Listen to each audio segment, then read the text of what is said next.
केकरा साथे मनैबे नया साल रे भैबा। अरे केकरा साथे मनैबे नया साल रे भैबा। अरे केकरा साथे मनैबे नया साल रे भैबा। अरे छोड़ के गेलै मालाबा कोई पूछे नहीं है हालाबा।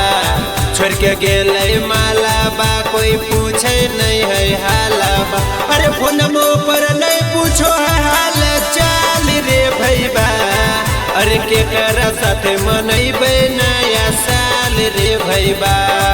अरे केकरा साथे मनैबे नया साल रे भैबा। अरे केकरा साथे मनैबे नया साल रे भैबा।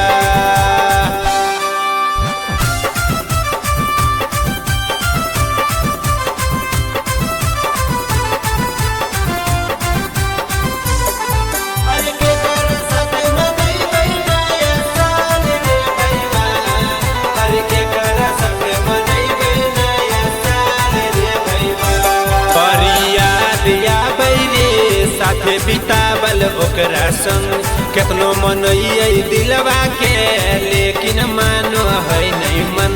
बड़ी याद आबै रे साथे बितावल ओकरा संग केतनो मनैयै दिलवा के, लेकिन मानो है नहीं मन। हर साल लिख के भेजो हल जानू हैप्पी न्यू ईयर। कैसे सब भूल गेलै हमर माई डियर। लागो है दिल से दिल के हमरा निकाल रे भैबा। अरे केकरा साथे मनैबे नया साल रे भैबा। अरे केकरा साथे मनैबे नया साल रे भैबा। अरे केकरा साथे मनैबे नया साल रे भैबा। मिक्सिंग बाय पीके प्रीतम।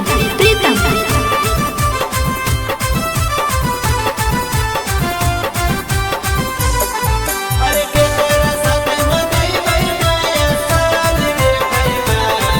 अरे केकरा साथे मनैबे नया साल रे भैबा।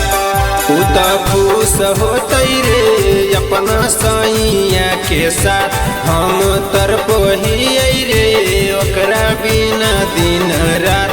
उ त खुश होतै रे अपना सैया के साथ, हम तरपोहियै रे ओकरा बिना दिन रात। सोनू प्रीतम जोरे लूटै होतै मजा। सोनू प्रीतम जोरे लूटै होतै मजा। अनिल बिट्टू के कैलकै बर्बाद रे भैबा। अरे केकरा साथे मनैबे नया साल रे भैबा। अरे केकरा साथे मनैबे नया साल रे भैबा। अरे केकरा साथे मनैबे नया साल रे भैबा।